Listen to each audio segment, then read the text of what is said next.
Selamat datang di channel Detektif Sanji, tempat berkumpulnya para pecinta One Piece yang haus akan teori, fakta tersembunyi, dan pembahasan mendalam seputar dunia ciptaan Eiichiro Oda.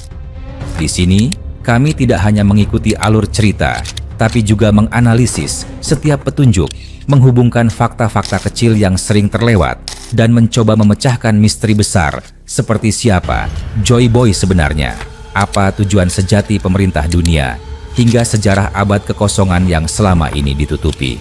Setiap video di channel ini disusun dengan riset yang mendalam, sudut pandang kritis, dan tentunya semangat nakama sejati.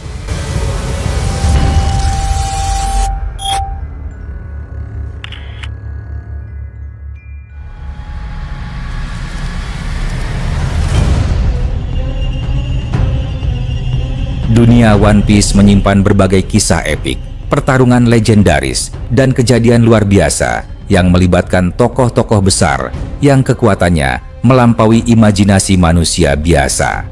Namun, ada satu pertarungan yang hingga kini hanya hidup dalam benak dan perdebatan para penikmat cerita. Silvers Rayleigh, tangan kanan Raja Bajak Laut, melawan Sakazuki alias Akainu, sang laksamana armada yang kejam dan tanpa kompromi. Keduanya mewakili dua kutub ekstrim, masa lalu yang megah dan masa kini yang keras. Satu mengandalkan penguasaan tertinggi atas haki dan pengalaman mendalam sebagai orang terdekat dari Gold Roger. Yang satu lagi mengandalkan kekuatan penghancur dari magma yang bisa mengubah lanskap, serta tekad baja untuk menegakkan keadilan absolut. Rayleigh dikenal sebagai pendekar pedang kelas dunia.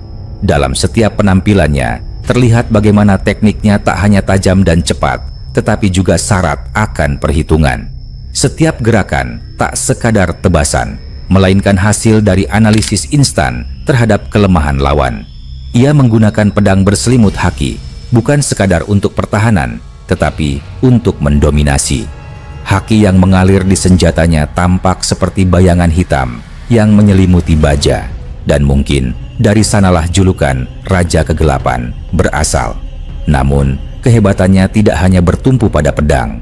Rayleigh memiliki penguasaan haki yang luar biasa. Busoshoku, Kenbunshoku, dan Haoshoku. Ketiganya dikuasai dalam level tinggi, bahkan cenderung ke arah lanjutan, advanced. Dalam sebuah momen yang legendaris, diperlihatkan bagaimana ia mampu menghentikan serangan musuh hanya dengan satu jari. Tak ada buah iblis yang menopangnya. Semua kekuatannya berasal dari pelatihan, pengalaman, dan kedalaman jiwa seorang prajurit sejati. Di sisi lain, Akainu adalah monster penghancur. Buah Magu-Magu no Mi memberinya kekuatan magma yang mampu melelehkan apapun yang disentuhnya. Dalam perang Marineford, terlihat bagaimana satu pukulan dari tangannya mampu menembus tubuh Whitebeard, sosok yang pada saat itu masih dianggap sebagai manusia terkuat di dunia. Magmanya bukan sekadar panas, tapi bersifat menghancurkan secara total.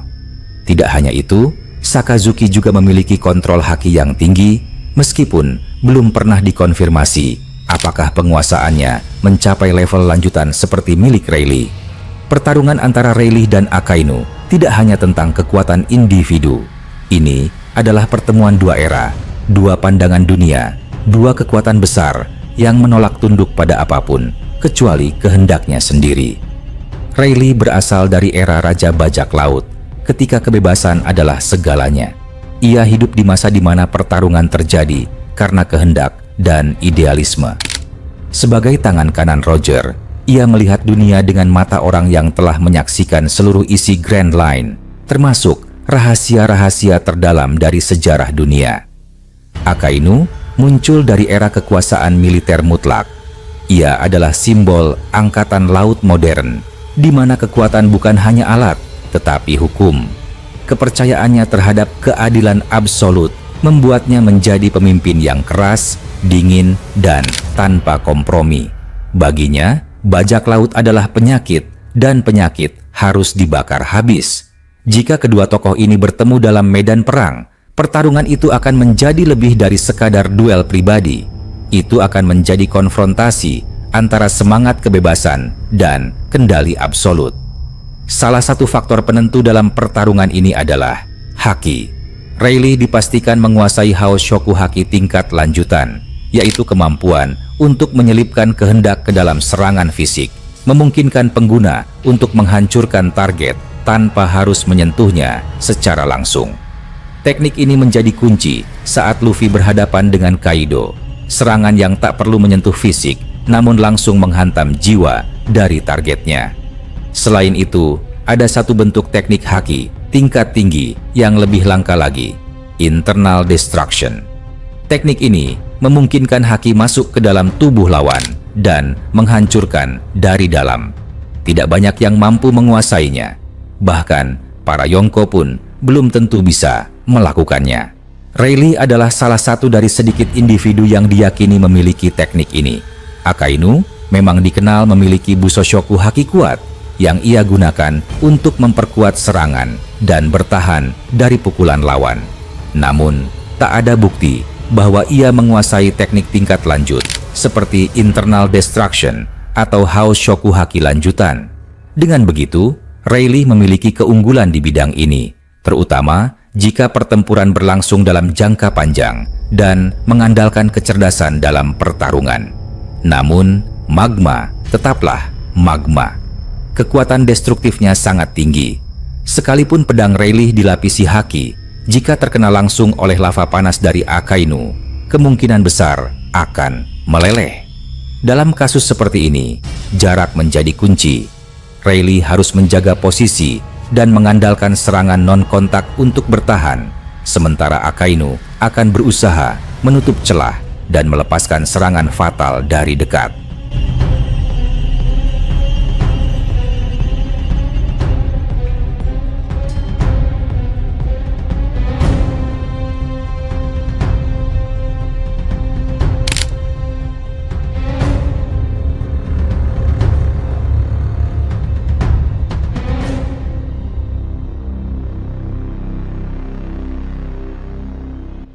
Salah satu kelebihan Rayleigh adalah pengalaman bertarung.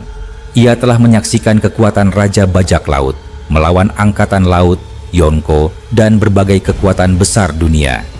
Ia juga telah melatih Luffy untuk menguasai haki dalam waktu singkat, membuktikan kedalaman pemahaman dan penguasaannya terhadap teknik bertarung. Sedangkan Akainu, meskipun sangat kuat dan berpengaruh, berasal dari sistem militer. Seluruh pertarungannya berdasarkan pada kekuatan langsung dan destruksi. Ia jarang menggunakan trik, strategi analisis, atau teknik bertahan tingkat tinggi. Semua diselesaikan dengan kekuatan brutal. Namun, ia juga terbukti sangat tahan lama. Dalam pertarungannya melawan Aokiji, selama 10 hari berturut-turut, ia menunjukkan stamina dan daya tahan luar biasa. Setelah pertarungan itu, Pulau Pung Hazard berubah total. Separuh membeku, separuh menjadi neraka lava. Bukti nyata bahwa pertarungan melibatkan kekuatan setingkat dewa. Pertarungan ini akan sangat ditentukan oleh jarak, medan tempur, kondisi fisik, dan elemen kejutan. Jika pertempuran terjadi di tempat terbuka, Akainu bisa lebih leluasa menggunakan serangan magma besar-besaran. Tapi, jika bertarung di tempat terbatas, seperti dalam hutan, gua, atau pulau kecil, Rayleigh bisa menggunakan kelincahan, pengalaman, dan teknik hakinya untuk membatasi ruang gerak lawan. Di sisi lain, faktor usia menjadi pertimbangan. Rayleigh tidak lagi berada di puncak fisik, refleksnya menurun. Ia juga tidak lagi aktif melatih tubuh seperti Akainu yang setiap saat bersiap menghadapi ancaman. Namun, ketajaman insting dan penguasaan teknik yang presisi bisa menutupi kekurangan fisik. Kekuatan sejati dalam dunia One Piece tidak hanya berasal dari fisik dan kemampuan bertarung, tetapi juga dari mentalitas. Akainu memiliki tekad yang tak tergoyahkan. Baginya, semua bajak laut harus dimusnahkan, bahkan jika itu berarti membunuh rekan sendiri. Sedangkan Rayleigh memiliki ketenangan luar biasa, mampu membuat keputusan rasional, bahkan dalam kondisi genting. Jika pertarungan berlangsung lama, ketenangan Rayleigh bisa menjadi faktor penentu. Ia tidak mudah terpancing emosi, mampu mengukur kekuatan lawan, dan memilih waktu yang tepat untuk menyerang.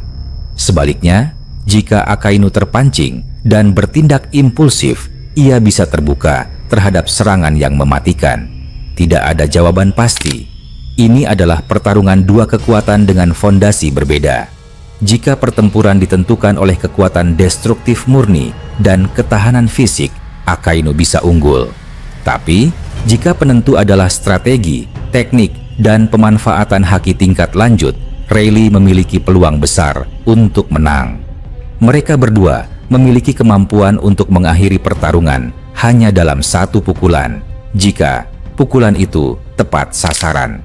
Namun, di dunia di mana haki dapat mengalahkan buah iblis dan di mana pengalaman dapat mengungguli kekuatan mentah, Rayleigh tetap menjadi lawan yang sangat menakutkan, bahkan untuk Laksamana Armada Angkatan Laut.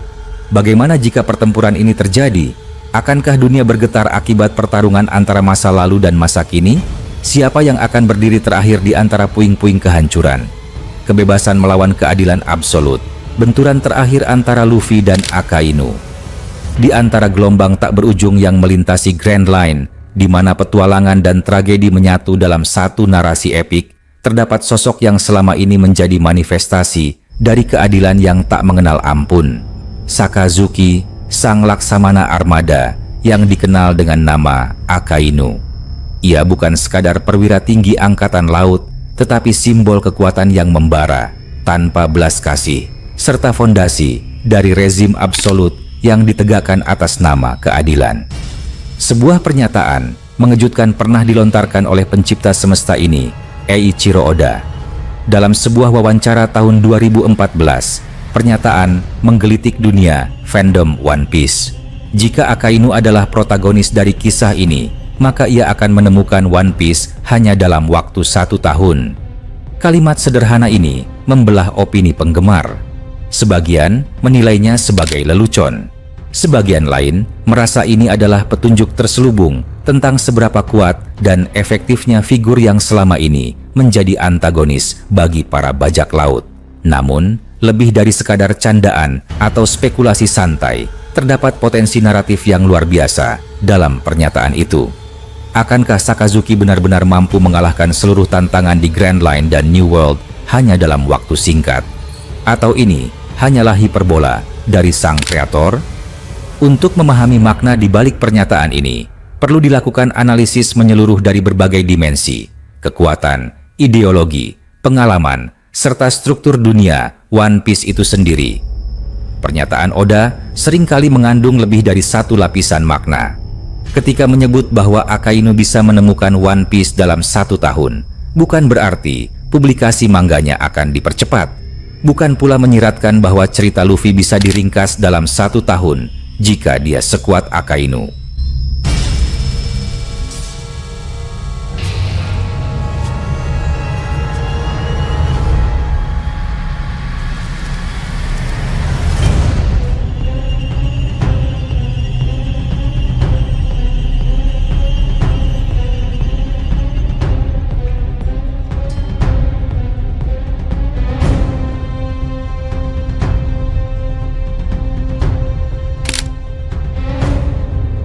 Pernyataan ini membawa pada pemahaman alternatif.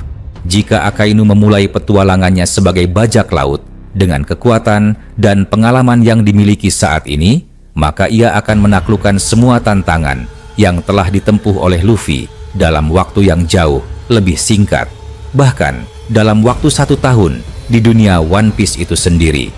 Sakazuki bukanlah pemula. Tidak ada kebingungan tentang moralitas, tidak ada perasaan simpati terhadap musuh, tidak ada keraguan dalam mengambil keputusan ekstrim. Karakter ini berdiri sebagai simbol determinasi mutlak. Dalam situasi di mana Luffy ragu, bersimpati, atau bahkan gagal, Akainu akan mengambil jalan langsung, menghapuskan musuh secara permanen. Ini bukan hanya persoalan kekuatan, tetapi efisiensi brutal. Petualangan Luffy dimulai dari East Blue, menghadapi musuh seperti Alvida, Buggy, Don Krieg, Kuro, dan Arlong. Semua pertarungan ini menjadi batu loncatan pembentukan karakter serta perkembangan emosional. Namun dalam skenario alternatif, di mana Sakazuki memulai dari titik yang sama, tak ada kebutuhan akan pertumbuhan karakter. Akainu tidak akan menahan diri. Boggy akan menjadi abu dalam sekejap. Don Krieg akan dilumerkan bersama armadanya. Arlong akan dilenyapkan bahkan sebelum menyadari apa yang sedang terjadi. Tidak akan ada negosiasi, tidak ada penyelamatan warga desa, hanya kehancuran total. Beranjak ke Grand Line, tantangan meningkat. Crocodile di Alabasta, Enel di Skypia, CP9 di Ennis Lobby, Gecko Moria di Thriller Bark, hingga Doflamingo di Dressrosa. Masing-masing membawa konflik emosional dan fisik yang memperkuat mental dan moralitas Luffy. Namun, bagi Sakazuki, ini bukan lebih dari sekadar daftar nama untuk dimusnahkan. Crocodile dengan kekuatan pasirnya akan mudah dikalahkan oleh magma panas yang tak bisa dikeringkan. Enel, meskipun pengguna logia dengan kekuatan petir, akan menghadapi realitas bahwa magma membakar lebih dari sekadar tubuh, ia membakar kehendak. CP9 dan teknik Rokushiki mereka, bahkan Gear Second milik Luffy, tidak akan cukup mengimbangi kecepatan dan daya hancur dari serangan lava yang bisa menghancurkan medan pertempuran hanya dengan satu pukulan. Doflamingo yang bermain dengan benang-benang pengendali akan menemukan bahwa tidak ada tali yang bisa membelenggu kehendak mutlak seorang monster yang tidak mengenal empati. Akainu memakan buah iblis Magu-Magu no Mi, elemen logia dengan kekuatan penghancur tertinggi dalam dunia One Piece. Kemampuannya tidak hanya melukai pengguna logia seperti Ace, tetapi juga memiliki kekuatan tembus yang mampu melukai siapa saja, bahkan dari jarak jauh. Serangan magma miliknya merusak medan, memecah pulau, dan membakar tubuh lawan secara total. Di sisi lain, Luffy kini memiliki kekuatan dari Hito-Hito no Mi, model Nika, buah mitos yang membangkitkan kekuatan Dewa Matahari. Buah ini memberinya kemampuan untuk bertarung secara absurd, melenturkan tubuhnya seakan-akan dalam dunia kartun, menertawakan kenyataan, dan membengkokkan logika pertarungan. Pertarungan antara keduanya bukan hanya sekadar antara magma dan karet, tetapi antara kehendak absolut melawan semangat bebas. Akainu bertarung untuk menghancurkan kejahatan menurut versinya sendiri, sedangkan Luffy bertarung untuk mempertahankan impian dan melindungi teman. Disinilah letak benturan paling dalam. Bukan siapa yang lebih kuat, tapi siapa yang mampu mempertahankan keyakinannya lebih lama di tengah medan pertempuran. Bayangkan dunia di mana tidak ada kapten topi jerami, tidak ada senyum nakama, tidak ada nakama itu sendiri, hanya kehendak dingin dari satu orang yang menaklukkan lautan, menghapus semua bajak laut satu persatu, dan akhirnya sampai di Loftel untuk menemukan rahasia dunia yang tak pernah bisa disampaikan kepada siapapun karena semuanya telah musnah. Skenario ini bukan sekadar teori ekstrem, tetapi bentuk ekstrim dari narasi deterministik, di mana kehendak bebas tidak pernah lahir dan hanya keadilan yang tersisa. Sakazuki akan sampai di Loftel bukan karena ingin menjadi raja bajak laut, tetapi karena telah menghancurkan siapapun yang menghalangi jalannya. Namun, apakah itu benar-benar memenuhi syarat sebagai raja bajak laut? Luka mendalam mengakar dalam hati topi jerami. Bukan sekadar kehilangan saudara, tetapi penghinaan terhadap seluruh nilai yang selama ini dijunjung. Akainu adalah simbol dari dunia yang ingin dimusnahkan oleh para pembawa era baru. Dalam perkembangan cerita terbaru, di mana Garp telah ditangkap oleh Blackbeard dan keseimbangan dunia mulai goyah, pertarungan antara dua kehendak terbesar di dunia ini hampir pasti akan terjadi. Dengan semua perkembangan kekuatan, baik Luffy maupun Sakazuki kini berdiri sebagai dua kutub berlawanan. Tidak hanya dari sisi kekuatan, tetapi dari arah cita-cita. Di satu sisi, kebebasan tanpa batas yang memungkinkan tawa di tengah peperangan. Di sisi lain, keadilan dingin yang membakar siapapun tanpa peringatan. Ketika pertempuran itu tiba, tak akan ada sekadar adu kekuatan. Akan terjadi benturan moral, benturan sejarah, dan mungkin benturan terakhir yang akan menentukan nasib dunia. Jika seluruh dunia ini dipandang sebagai permainan strategi, maka Akainu adalah bidak paling kuat yang bisa dikendalikan dengan kehendak tunggal. Dalam 1 tahun, semua rintangan yang menghadang Luffy selama lebih dari 1 dekade bisa dilumatkan olehnya. Namun, pernyataan Oda bukanlah jaminan superioritas mutlak. Ia adalah spekulasi tentang bagaimana jalannya cerita bisa berbeda, tergantung siapa yang menulisnya. Karakter tidak hanya dinilai dari kekuatan. Di dunia One Piece, nilai sejati seorang raja bajak laut adalah siapa yang paling bebas, siapa yang paling dicintai, dan siapa yang mampu membuat orang tertawa meski dunia runtuh. Dalam hal ini, Luffy mungkin bukan yang terkuat, tetapi yang paling cocok untuk gelar itu. Sebaliknya, Akainu mungkin akan menaklukkan dunia, tetapi tidak akan pernah benar-benar memilikinya. Diskusi spekulatif ini membuka ruang imajinasi tentang kemungkinan narasi alternatif dalam semesta One Piece. Apakah dunia akan lebih damai di bawah kaki Akainu? Atau justru akan lebih hancur? Apakah kekuatan absolut akan selalu menang? Atau nilai persahabatan dan kebebasan tetap tak tergantikan?